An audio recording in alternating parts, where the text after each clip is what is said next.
नमस्ते जी, स्वागत है आपका हमारे YouTube चैनल पर। मैं ब्रजेश चलावा एक बार फिर हाजिर हूँ आपके लिए एक नया वीडियो लेकर। दोस्तों, हमने आपके लिए कई वीडियो बनाए हैं जो कि आपके कॉम्पिटिटिव एग्जाम के लिए जनरल साइंस संबंधी काफ़ी मददगार हैं और आपके जितने भी डाउट्स मन में उन सब में काफ़ी आपको सहायता मिलेगी।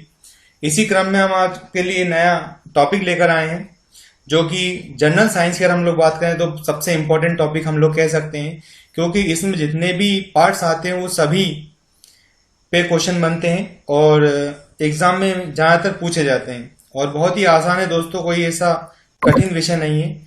हम आपके लिए जो टॉपिक लाए हैं वो आज हमारा है मानव पाचन तंत्र, यानी कि ह्यूमन डाइजेस्टिव सिस्टम।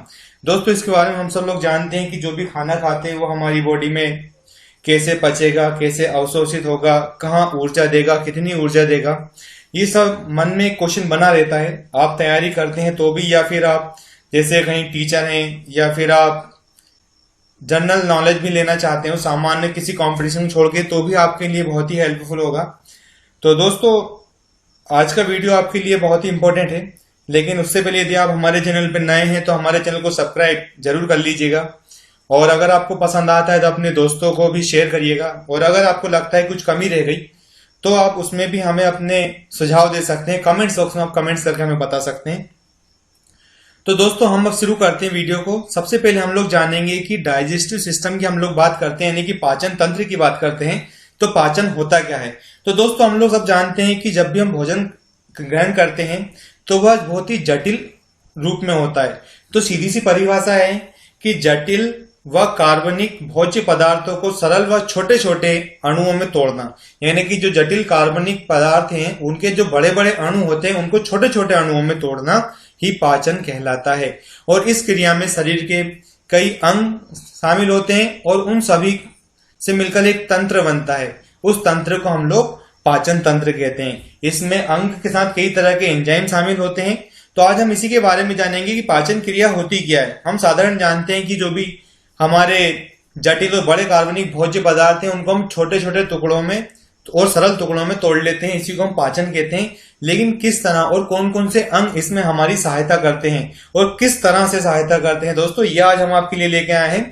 तो वीडियो को अंत तक जरूर देखिए और जो भी आपके मन में छोटी बड़ी समस्याएं, मैं आपको विश्वास दिलाता हूं कि आपको जो भी समस्या आज के इस वीडियो के बाद कोई समस्या नहीं रहेगी। तो दोस्तों, हम लोग जब शुरुआत करते हैं पाचन तंत्र की, ये डायग्राम आप देख सकते हैं। इसमें पाचन तंत्र से संबंधित अंग हैं और पाचन तंत्र में कौन से ऐसे अंग हैं जो कि सहायता करते हैं लेकिन पाचन तंत्र का हिस्सा नहीं है, उन्हें हम सहायक पाचन अंग कहते हैं। आज हम वो भी आपको बताएंगे। तो दोस्तों, पाचन तंत्र की बात करें तो पाचन तंत्र को दो भागों में बांटा गया है। दो भागों में कौन कौन से होते हैं? एक तो पाचन तंत्र का वह भाग जिसमें सभी पाचक अंग सम्मिलित होते हैं, जो पाचन तंत्र का हिस्सा होते हैं, उसे हम आहार नाल कहते हैं। और आहार नाल यानी कि एलिमेंट्री कैनाल। दोस्तों, हमारे क्वेश्चन तो यहीं से शुरू हो जाता है कि एलिमेंट्री कैनाल की हम बात कर रहे हैं। तो एक एग्जाम में अगर आपको याद हो तो एलिमेंट्री कैनाल की सिर्फ स्पेलिंग पूछी गई थी कि एलिमेंट्री कैनाल की 4 गलत स्पेलिंग दी थी, आपको सही स्पेलिंग उसमें चुनना था। तो आज का जो वीडियो हमारा है वो उसके पहला क्वेश्चन यहीं से बनता है कि एलिमेंट्री कैनाल की सही स्पेलिंग क्या है। तो आपके सामने स्क्रीन पे हमने दे रखी कि एलिमेंट्री कैनाल की सही स्पेलिंग क्या है, ये आपके सामने है, आप इसे देखिए। इसको हम एलिमेंट्री कैनाल यानी कि आहार नाल।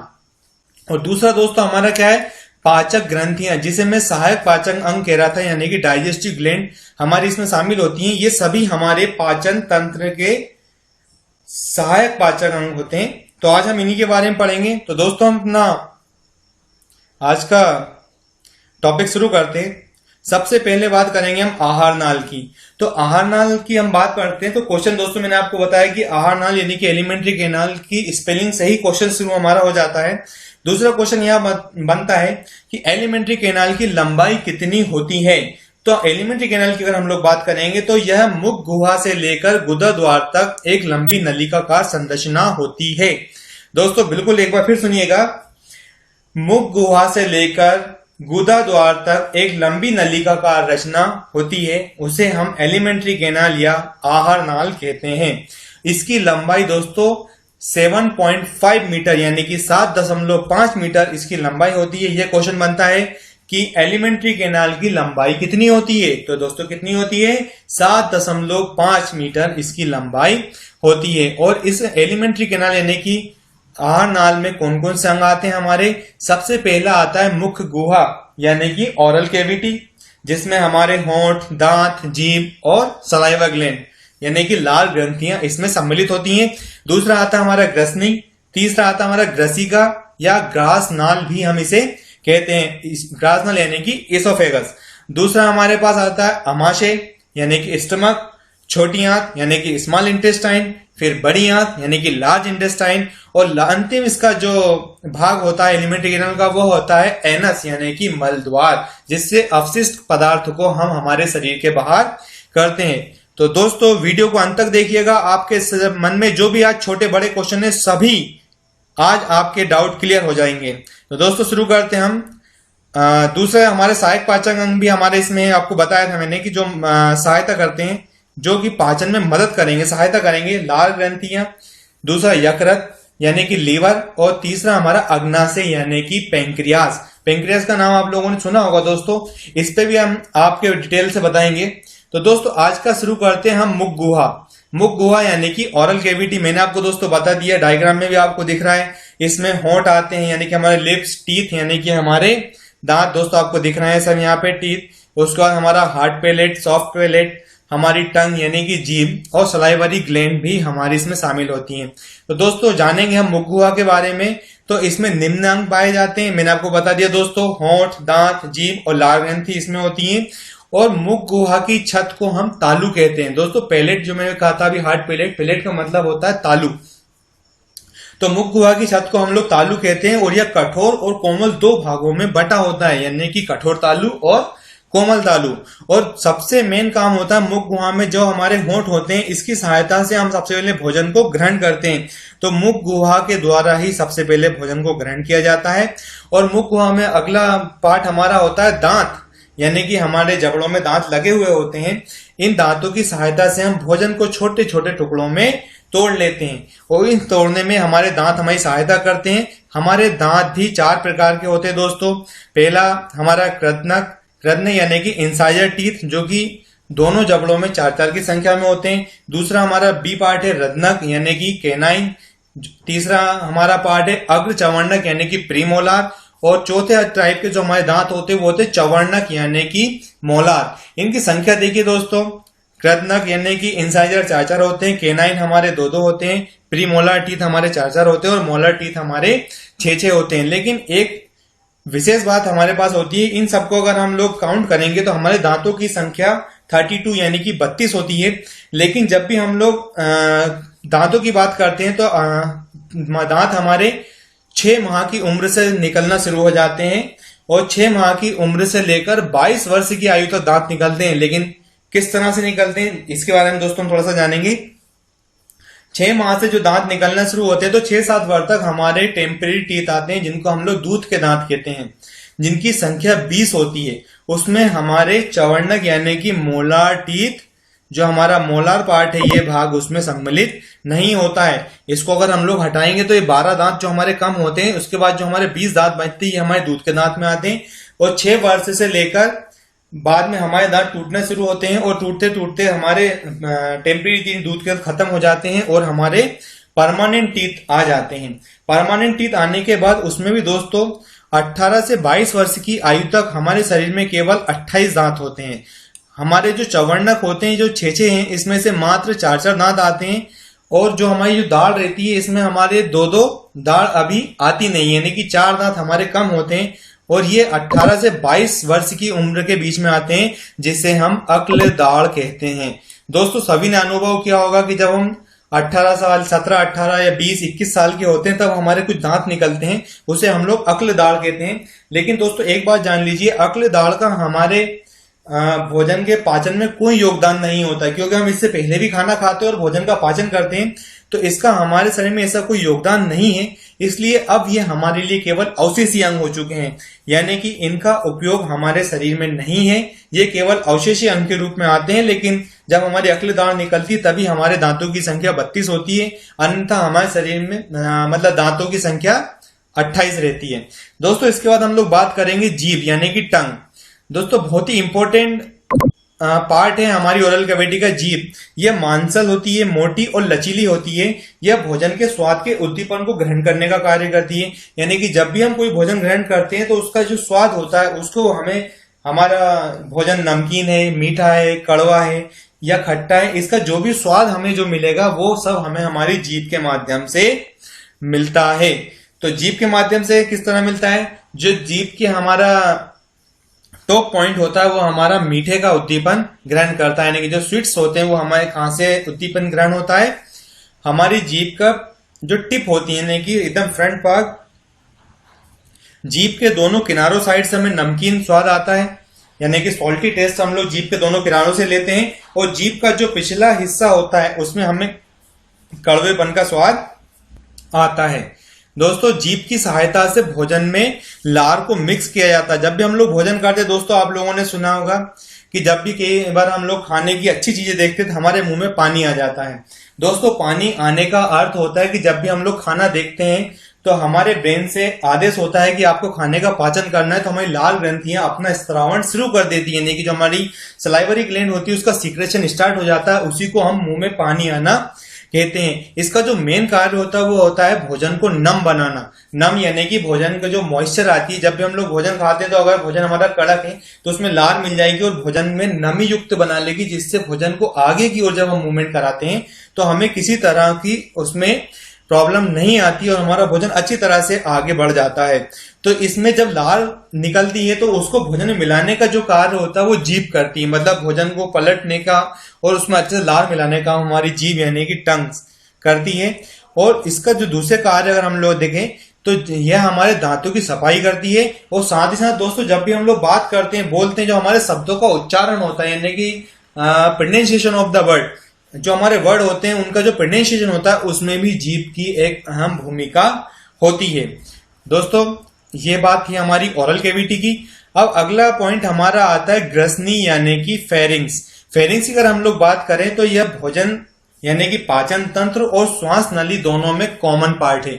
यानी कि यह दोनों में सम्मिलित होती है। यह एक कीप के समान रचना होती है जिसकी लंबाई 1.5 सेंटीमीटर, दोस्तों बहुत छोटी जगह होती है और बहुत ही कम लंबाई इसकी होती है।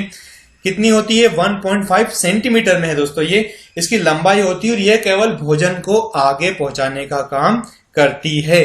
इसके बाद हमारा तीसरा पार्ट आता है दोस्तों ग्रास नाल यानी कि ईसोफेगस या ग्रसिका भी हम इसे कहते हैं। दोस्तों यह भी पाइप के समान संरचना होती है और जिसकी लंबाई मात्र 25 सेंटीमीटर होती है। और यह भोजन को आमाशय तक एक माध्यम का काम करती है कि जो ओरल कैविटी और ग्रसनी से जो हमारा फूड आता है या भोजन आता है उसको आमाशय तक पहुंचाने का कार्य यह हमारी ग्रास नाल करती है। इसमें किसी तरह की कोई ग्रंथि नहीं होती है, केवल यह भोजन को आगे की ओर बढ़ाती है।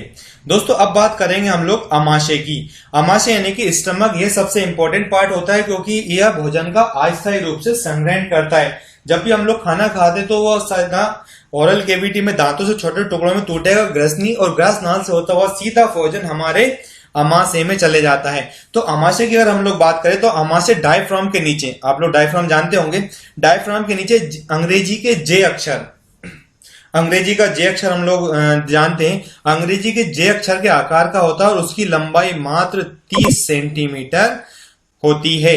मनुष्य का आमाशय 3 भागों में बटा होता है। दोस्तों वैसे तो हम लोग जानते हैं कि मनुष्य हमारा मोनोगैस्ट्रिक यानी कि एकल आमाशय में आता है, लेकिन उस एक आमाशय के भी 3 भाग होते हैं। उसका जो शुरुआती भाग है जो कि हमारी ग्रास नाली ईसोफेगस से जुड़ा होता है उसे हम कार्डियक कहते हैं, उसके मध्य के भाग को फंडिक कहते हैं और तीसरा जो भाग होता है उसको हम बोलते हैं पाइलोरिक, जो कि हमारे आमाशय के 3 भाग होते हैं। आमाशय हमारे भोजन का अस्थायी रूप से लगभग 3 से 4 घंटे के लिए भंडारण करता है।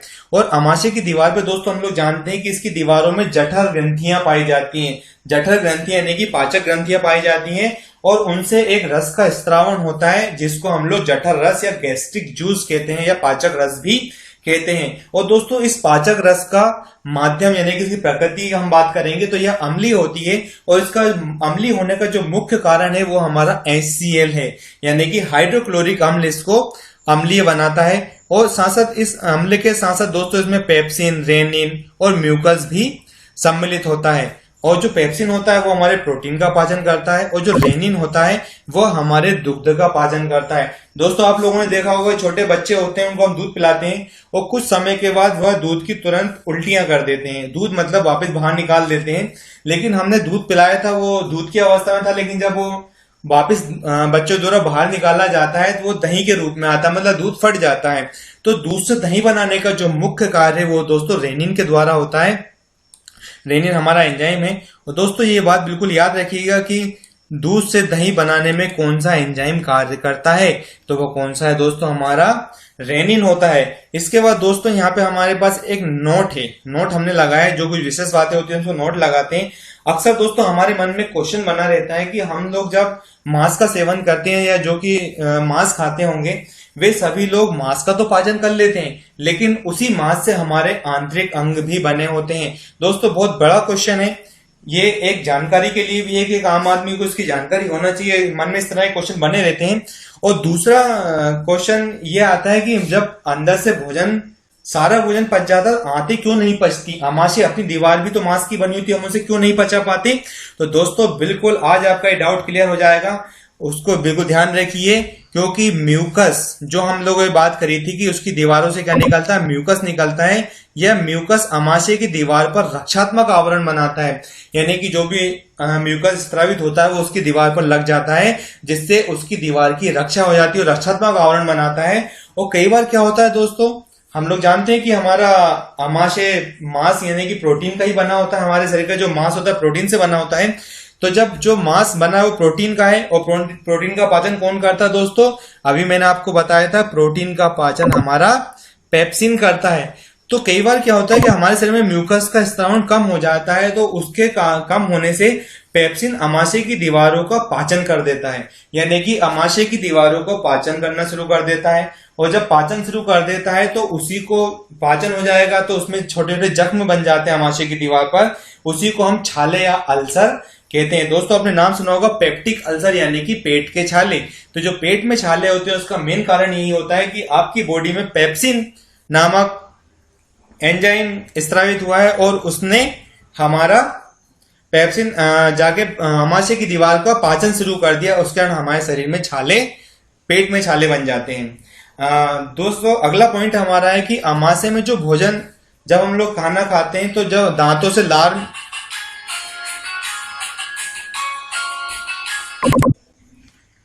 तो दोस्तों हम बात कर रहे थे यहाँ पे आमाशय में जो भोजन हमारा होता है उसमें लार मिला हुआ होता है, और साथ ही जठर ग्रंथि से जो रस स्रावित होता है वो भी उसमें आके हमारा मिल जाता है। इसके बाद जो पूरा भोजन हमारा होता है, जिसमें लार ग्रंथि से निकली हुई लार और जठर रस निकला हुआ जो हमारा पाचक रस होता है, ये सभी मिलके भोजन की एक लुगदी बन जाती है। उस लुगदी को हम लोग काइम कहते हैं, यानी कि जो भी हमारे आमाशय में भोजन का पाचन होकर जो लुगदी बची हुई भोजन होता है उसको हम काइम कहते हैं। और यही काइम के रूप में भोजन हमारा आमाशय से आगे छोटी आंत में प्रवेश करता है।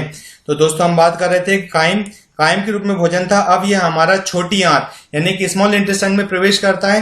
तो स्मॉल इंटेस्टाइन कहां से शुरू होती है, जहां से हमारा आमाशय खत्म होता है, यानी कि मनुष्य का आमाशय लगभग 6.5 मीटर लंबी सकरी नली में खुलता है।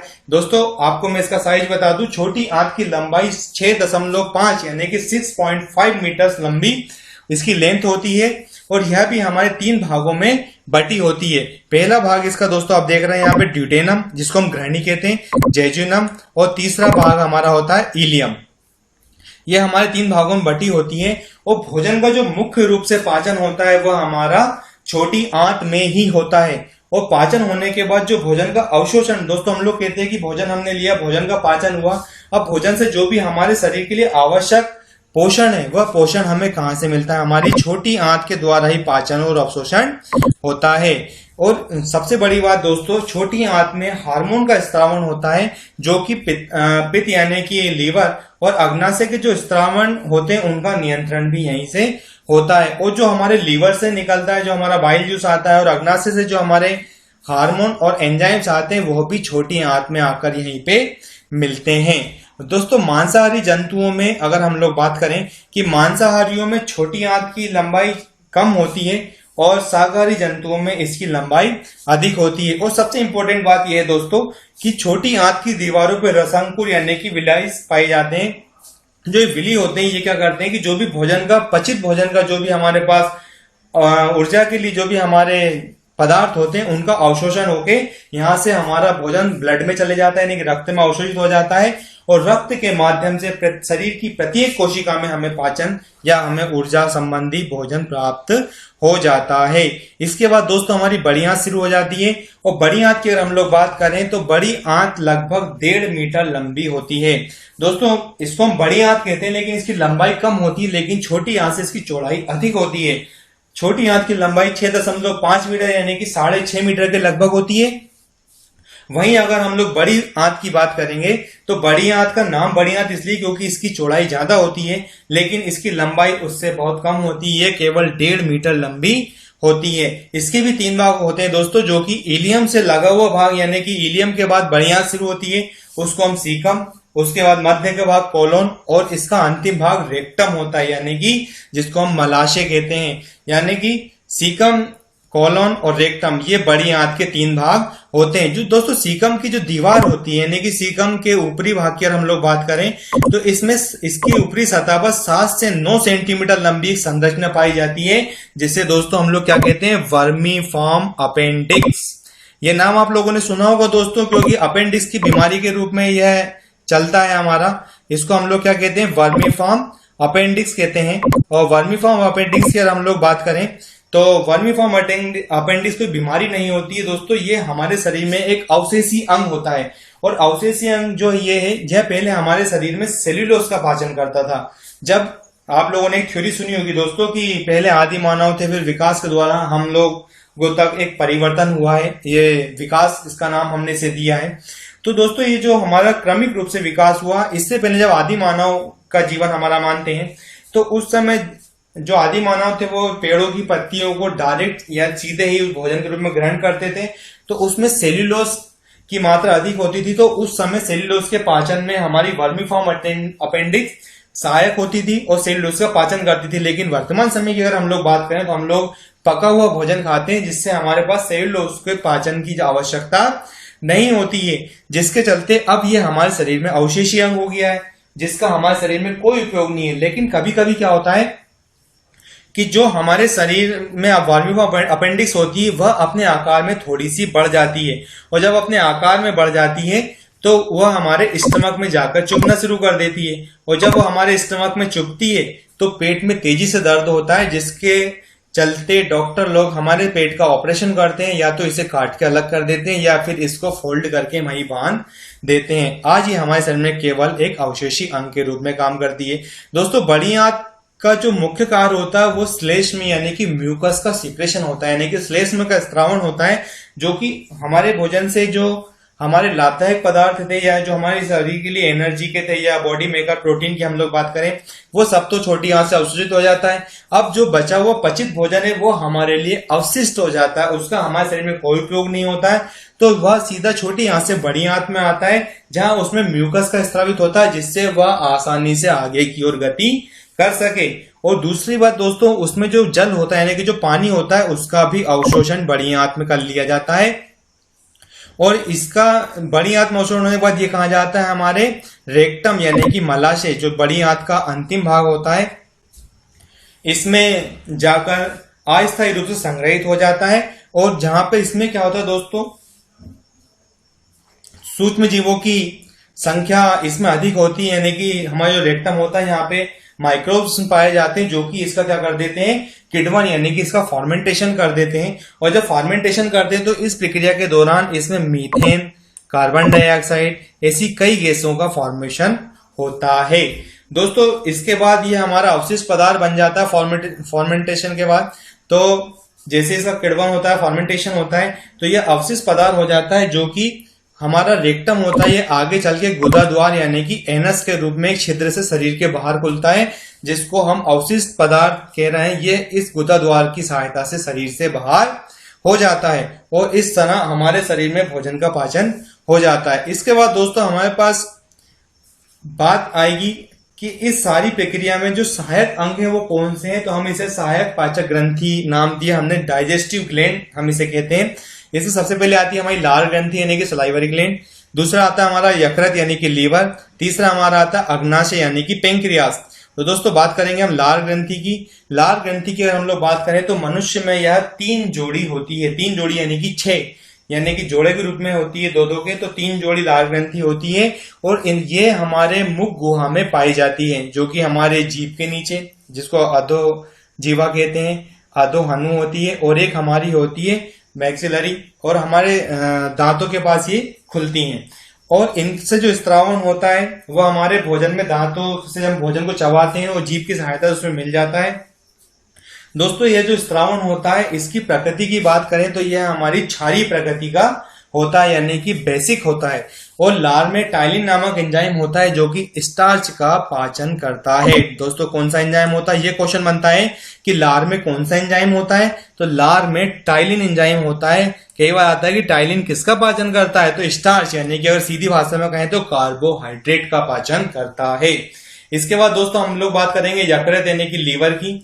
तो लीवर की अगर हम लोग बात करें तो यह मानव शरीर की सबसे बड़ी पाचक ग्रंथि होती है। दोस्तों क्या होती है, शरीर की सबसे बड़ी पाचक ग्रंथि होती है और यह पित्त रस का निर्माण करती है और पित्ताशय यानी कि गाल ब्लेडर में इसका संग्रहण होता है और यह भोजन के अम्लीय माध्यम को क्षारीय बनाता है। जो हमारा पित्ताशय से जो निकलता है सीक्रेशन, जब भी हमारा भोजन अम्लीय, मैंने आपको बताया दोस्तों कि हमारा जो स्टमक होता है इसमें भोजन हमारा क्या हो जाता है, अम्लीय प्रकृति का हो जाता है। और अम्लीय प्रकृति का होने के बाद क्या होगा दोस्तों हमारा, क्योंकि उसमें एसिड मिल जाएगा, तो अम्लीय प्रकृति होने से वह अम्लीय रूप में हमारा छोटी आंत में आता है। छोटी आंत में मैंने आपको बताया था कि यकृत का जो सीक्रेशन होता है यानी कि लीवर का जो भी स्त्रावन रहेगा वो हमारा छोटी आंत में आके मिलता है और उस अम्लीय भोजन को क्षारीय बना देता है, जिससे भोजन के अवशोषण में किसी तरह की समस्या नहीं आती है। तीसरा आता है दोस्तों हमारा अग्नाशय यानी कि पेंक्रियास। बहुत ही महत्वपूर्ण ग्रंथि हमारे शरीर की है क्योंकि दूसरी सबसे बड़ी ग्रंथि में हमारी आती है। हम लोग जानते हैं कि पेंक्रियास कुछ ग्रंथियां एक्सोक्राइन होती है, कुछ एंडोक्राइन होती है, यानी कुछ अंतःस्रावी होती है, कुछ बाह्यस्रावी होती है। लेकिन अग्नाशय हमारा दोनों तरह के इसमें स्त्रावन होते हैं, अंतःस्रावी भी होती है और बाह्यस्रावी भी होती है। तो दोस्तों क्वेश्चन बनता है कि कौन सी ग्रंथि, या क्वेश्चन आता है कि अग्नाशय किस तरह की ग्रंथि है, अंतःस्रावी ग्रंथि है कि बाह्यस्रावी ग्रंथि है, तो यह दोनों होती है। सबसे महत्वपूर्ण बात यह दोस्तों कि यह 3 पालियों में बटा होता है, यानी कि इसमें 3 तरह की कोशिकाएं होती हैं। सबसे पहली है अल्फा कोशिका जिससे ग्लूकागोन हार्मोन निकलता है। दूसरा होता है हमारे बीटा कोशिका जिससे इंसुलिन हार्मोन निकलता है। दोस्तों सुना हुआ नाम है आपके लिए इंसुलिन, क्योंकि इंसुलिन ही हमारे शरीर में शुगर लेवल को मेंटेन करता है। तीसरा जो गामा कोशिकाएं होती हैं उससे हार्मोन नहीं होते, उससे एंजाइम निकलते हैं। उससे 3 तरह के एंजाइम हमारे निकलते हैं। पहला हमारा ट्रिप्सिन जो कि प्रोटीन का पाचन करता है, अमाइलेज जो कि कार्बोहाइड्रेट का पाचन करता है, तीसरा लाइपेज जो कि वसा यानी कि फैट का पाचन करता है। तो दोस्तों आज के वीडियो में इतना ही और आशा करते हैं कि आपको आज ये सब पसंद आया होगा। अगर आपको ये वीडियो पसंद आता है तो लाइक शेयर जरूर किएगा, और यदि आपको लगता है कि कुछ सुझाव आप हमें देना चाहते हैं या फिर आपको ऐसा लगता है कुछ चीज आपके मन में है जो हम बता नहीं पाए हैं, तो आप हमसे बिल्कुल कमेंट बॉक्स से कमेंट करके पूछ सकते हैं। हम आपकी पूरी सहायता करेंगे और जिस तरह से भी हम आपको समझा पाए पूरी कोशिश करेंगे। तो लाइक, सब्सक्राइब और शेयर दोस्तों जरूर कीजिएगा। हम फिर हाजिर होंगे अगला वीडियो लेकर। तब तक के लिए नमस्ते, थैंक यू।